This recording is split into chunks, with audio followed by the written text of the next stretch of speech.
டேய் பாத்திர ஹெட்லைட் எங்கிட்ட போகுது. இந்த 2025 இந்த பொங்கலுக்கு நிறையா தமிழ் படங்கள் ரிலீஸ் ஆகிருக்கு. அதில் சொல்லிக்கிற அளவுக்கு எந்த படத்துக்குமே வசூல் இல்லை மதகஜராஜாவை தவிர. மதகஜராஜா நேற்று 9வது நாளில் இந்த படம் வந்து 50 கோடியை கடந்திருக்கு. நேற்று 9வது நாள் வசூல் எவ்வளோ, 9 நாள் வசூல் எவ்வளோ அப்படிங்கிறத இந்த வீடியோவில் நம்ம ரொம்ப தெளிவாக பார்ப்போம். இது இல்லாமல் டாக்கு மகாராஜ் அப்புறம் சங்கராந்திக்கு வஸ்துனம் இந்த 2 படங்களோட கலெக்ஷன், அதில் முக்கியமாக சங்கராந்திக்கு வஸ்துனம் ஒரு பெரிய கலெக்ஷனை வாரி குவிச்சிருக்கு. அப்புறம் காதலிக்க நேரமில்லை, வணங்கான், இன்னும் சில படங்களோட வசூலை ரொம்ப தெளிவாக பார்க்க போகிறோம். இது மட்டும் இல்லாமல் இந்த வீடியோவில் இன்னொரு 2 முக்கியமான படம். ஒன்று வந்து பொங்கலுக்கு ரிலீஸ் ஆன 24 வருஷத்தை கடந்த ஃப்ரெண்ட்ஸு. ஸோ தளபதி விஜய் அவர்களும் சூர்யா அவர்களும் இணைஞ்சு ஒரு பயங்கர பிளாக் பஸ்டர் திரைப்படமாக அமைஞ்சுது. அந்த படத்தோட பட்ஜெட் என்ன, வசூல் என்ன, ஷேர் என்ன அப்படிங்கிறத பார்ப்போம்.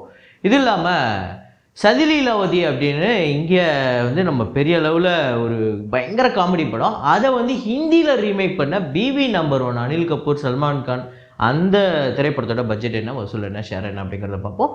ஸோ வாங்க வீடியோக்குள்ளே போகலாம்.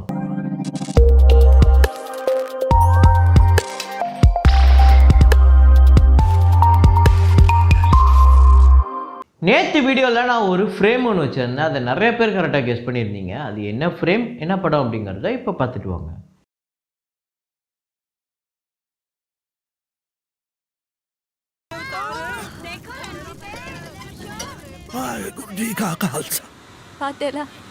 ஆமாங்க, தசாவதாரம் தான். தசாவதாரமில் வந்து நம்ம அவதார் சிங் வந்து, அதாவது பஞ்சாபி சிங்கர், பாப் சிங்கர், அவர் வந்து உடம்பு சரியில்லாமல் ஹாஸ்பிட்டலில் இருப்பார். கிளைமேக்ஸில் அவருக்கு சரியாயிடும். அப்போ அவங்க ஃபேமிலிலாம் அங்கே வெளியே வந்து பார்த்துட்டு இருப்பாங்க. அதை தான் நம்ம ஃப்ரேமாக வச்சுருந்தோம். அதை கரெக்டாக கெஸ் பண்ண முதல் 5 பேர் மிஸ்டர் மணிவண்ணன், பாலாஜி விக்கி, மோனிஷ் கேஎஸ், சாய்குமார், ராஜ்குமார் அப்படிங்கிற இந்த 5 பேர் தான் முதல்ல கரெக்டாக கெஸ் பண்ணியிருக்காங்க. இன்றைக்கி ஒரு ஃப்ரேம் ஒன்று வச்சுருக்கேன். ஒரு பயங்கர கிளாசிக்கான ஒரு படம். தமிழ் சினிமா இன்னும் எத்தனை வருஷம் ஆனாலும் மறக்கவே முடியாத ஒரு திரைப்படம். அந்த ஃப்ரேமை பாருங்கள், என்ன படம் அப்படிங்கிறத கெஸ் பண்ணுங்கள்.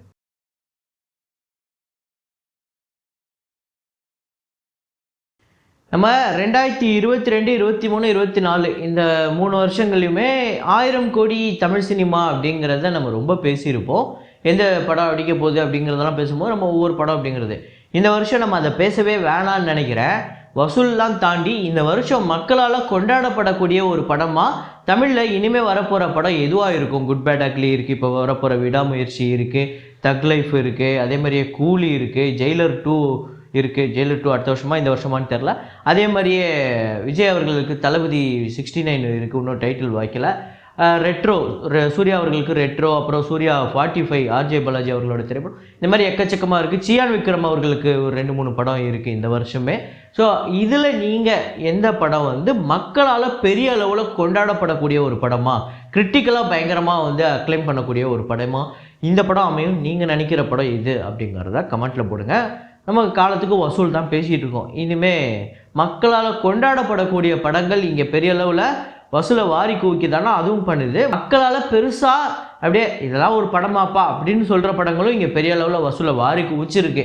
ஸோ நம்ம பயங்கரமாக ட்ரோல் பண்ண படங்களும் இங்கே வசூல் ரீதியாக பெரிய வணிக ரீதியாக பெரிய வெற்றி அடைஞ்சிருக்கு. அதை தாண்டி மக்களால் பெரிய அளவில் கொண்டாடப்படக்கூடிய திரைப்படங்கள் எது அப்படிங்கிறத கமெண்ட்டில் போடுங்க. இப்போ வசூலுக்குள்ளே போயிடலாம். எமர்ஜென்சி திரைப்படத்தோட Day 4 கலெக்ஷன் இந்தியாவில் வந்து 1 கோடியே 15 லட்சம், உலகம் முழுக்க 1 கோடியே 28 லட்சம். ஸோ டோட்டலாக 13 கோடியே 65 லட்சம் இந்தியாவிலையும், வேர்ல்டு வைடு 14 கோடியே 68 லட்சம் இந்த படம் வந்து வசூல் பண்ணியிருக்கு 4 நாளில்.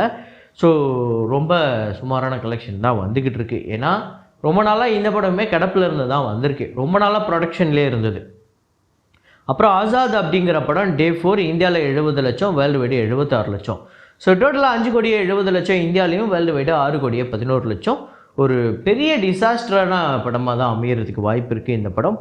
அப்புறம் ரெக்கா சித்திரம் அப்படிங்கிற மலையாள திரைப்படம் Day 12 கேரளாவில் 55 லட்சம், வேர்ல்டு வைடு 62 லட்சம்.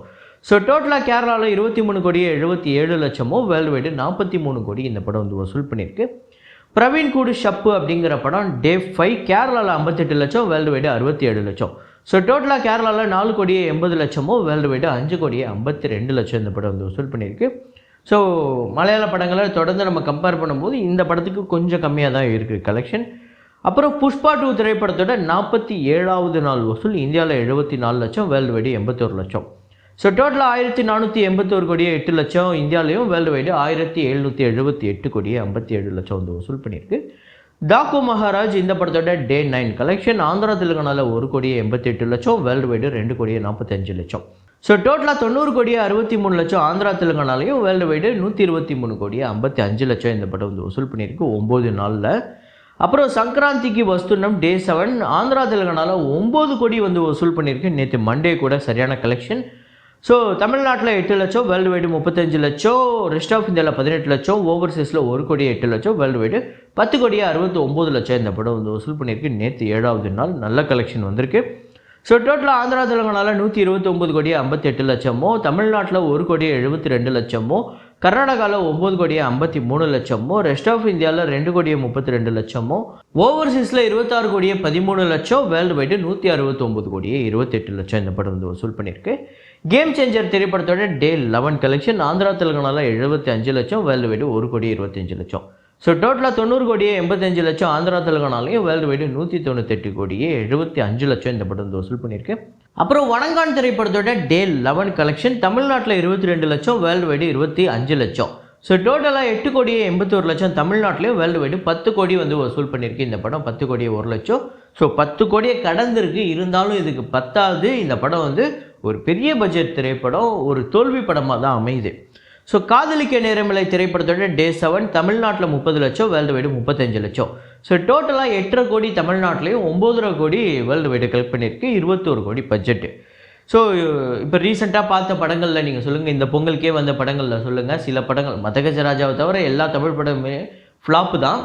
இப்போ உங்களுக்கு இதில் ஏதாவது ஒரு படமோ, அது காதலிக்க நேரம் இல்லையோ, இல்லை நேசிப்பாயாவோ, இல்லை வேறு ஏதோ ஒரு படம் வந்து பார்க்கும்போது இந்த படம் ரொம்ப நல்ல படம், எதுக்கு இப்படி தோல்வி படமாக அமைஞ்சதுன்னு எனக்கு தெரியலையே அப்படின்னு நீங்கள் நினைக்கிற மாதிரி ஏதாவது ஒரு படம் நீங்கள் பார்த்து, ஆஹா சூப்பர் படப்பா, சூப்பர் ஹிட்டாக அமைய போதுப்பா அப்படின்னு நினச்ச படம் தோல்வி படமாக அமையும்ல, அப்படி ரீசெண்ட் டைமில் நீங்கள் பார்த்த படங்கள் எது அப்படிங்கிறத கமெண்ட்டில் போடுங்க. மதகஜராஜா திரைப்படத்தோட டே 9 கலெக்ஷன் தமிழ்நாட்டில் 1 கோடியே 55 லட்சம், வேர்ல்டு வைடு 1 கோடியே 70 லட்சம். ஸோ டோட்டலாக தமிழ்நாட்டில் 45 கோடியே 5 லட்சமோ, வேர்ல்டு வைடு 51 கோடியே 15 லட்சம் இந்த படம் வந்து வசூல் பண்ணியிருக்கு 9 நாளில். ஆக்சுவலாக ரீசெண்டாக வந்த நிறையா படங்கள் இதை விட நல்லா இருக்குன்னு, எக்ஸ்ட்ராடனரியாக இருக்குன்னு ரிப்போர்ட் வந்த படங்கள்லாம் மதகஜராஜா அளவுக்கு கலெக்ஷன் வந்துதா அப்படின்னா இல்லை. மதகஜராஜா இப்போது இந்த 9 நாளில் 50 கோடியை கடந்திருக்கு. உண்மையிலே இது சாதாரண விஷயம் கிடையாது. ஏன்னா இன்றைக்கி வந்து தமிழ் சினிமாவில் எல்லா படங்களுமே ஓரளவுக்கு கொஞ்சம் பெட்டரான ஒரு ரிவ்யூ இருந்தாலே 50 கோடி வசூல் வந்துடுது அப்படிங்கிறதெல்லாம் நம்ம ரீசெண்ட் டைமில் பார்க்குறோம். ஆனால் மதகஜராஜா 50 கோடி வந்ததில் ஒரு பெரிய விஷயம் இருக்குது. ஏன்னா வழக்கமாக தமிழ் சினிமாவுக்கு ஒரு சாபம் இருக்குது. என்னென்னா கொஞ்ச நாள் ஒரு படம் வந்து, அதாவது ஒரு வருஷம், ஒரு 6 மாதம் 8 மாதம் தள்ளி போனாலே அந்த படம் எவ்வளோ நல்லா இருந்தாலுமே அந்த படம் ஓடாது அப்படிங்கிற ஒரு சாபம் இருக்குது. ஆனால் அதை டோட்டலாக பிரேக் பண்ணியிருக்கு மதகஜராஜா அப்படிங்கிறது தான் சொல்ல முடியும்.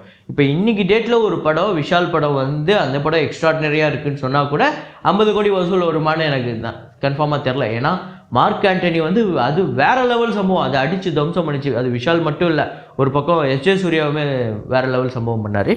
ஆனால் மதகஜராஜா அப்படி கிடையாது. மதகஜராஜா 12 வருஷத்துக்கு முன்னாடி இருந்த ஒரு படம், அது இன்றைக்கி வந்து 50 கோடி வசூல் பண்ணதுங்கிறது தான் பெரிய விஷயம். ஸோ அதை பற்றி நீங்கள் என்ன நினைக்கிறீங்க அப்படிங்கிறத கமெண்ட்டில் போடுங்க. ஸோ அதுக்கடுத்து தான் சதிலீலாவதி திரைப்படத்தோட ரீமேக் திரைப்படமான ஹிந்தி ரீமேக்கான பிபி நம்பர் 1 1999ஆம் ஆண்டு வந்தது. இந்த படம் ஆக்சுவலாக ஒரு பெரிய ஹிட்டே.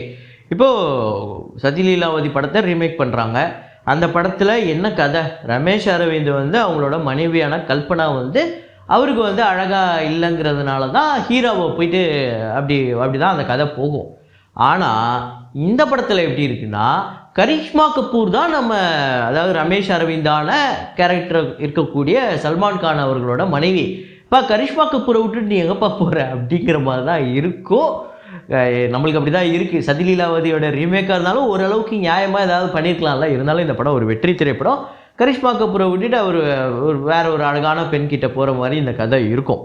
ஸோ பட்ஜெட் வந்து 12 கோடி. இந்த படத்தோட இந்தியா கலெக்ஷன் 44 கோடி, ஓவர்சீஸில் மட்டும் 6 கோடியே 10 லட்சம், உலகம் முழுக்க 50 கோடியே 10 லட்சம் இந்த படம் வந்து வசூல் பண்ணியிருக்கு. 28 கோடிக்கு மேலே ஷேரு, ஒரு சரியான பிளாக் பஸ்டர். இந்த படம் நீங்கள் பார்த்துருந்து இல்லை லேட்டராக உங்களுக்கு இந்த படம் பார்க்கும்போது உங்களுக்கு யாருக்காவது ஷாக்காக இருந்ததா, என்னடா இது சதிலீலாவதி ரீமேக்கா அப்படின்னு உங்களுக்கு யாருக்காவது அப்படி ஷாக்காக இருந்து அந்த சமயத்தில் இருந்ததுன்னா அதை கமெண்ட்டில் போடுங்க.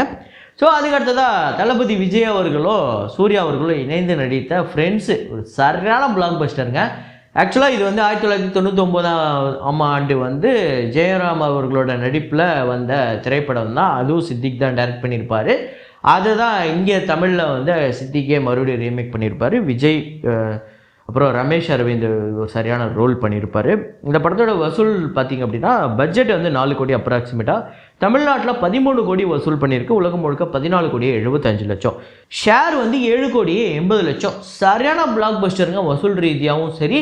அதே நேரத்தில் இன்றைக்கி டிவியில் போட்டால் கூட சரியான டிஆர்பி ரேட்டிங் வரும். அவ்வளோ சூப்பரான படம். இந்த படத்தில் எல்லாமே நல்லாயிருக்கும். முக்கியமாக விஜய், ரமேஷ் கண்ணா, சூர்யா இவங்க 3 பேரோட ஃப்ரெண்ட்ஷிப் அவ்வளோ சூப்பராக இருக்கும். அப்புறம் அதுலேயே வந்து ஒரு லவ் ஸ்டோரி இருக்கும். அதுலேயே வந்து ஒரு 2 பேருக்குள்ள சண்டை வந்து மறுபடியும் சேர்றது இருக்கும். காமெடி ட்ராக் அவ்வளோ சூப்பராக ஒர்க் அவுட் ஆகிருக்கும். பாடல்கள் ஆஹா, இந்த படத்தில் எப்படிப்பட்ட பாடல்கள்.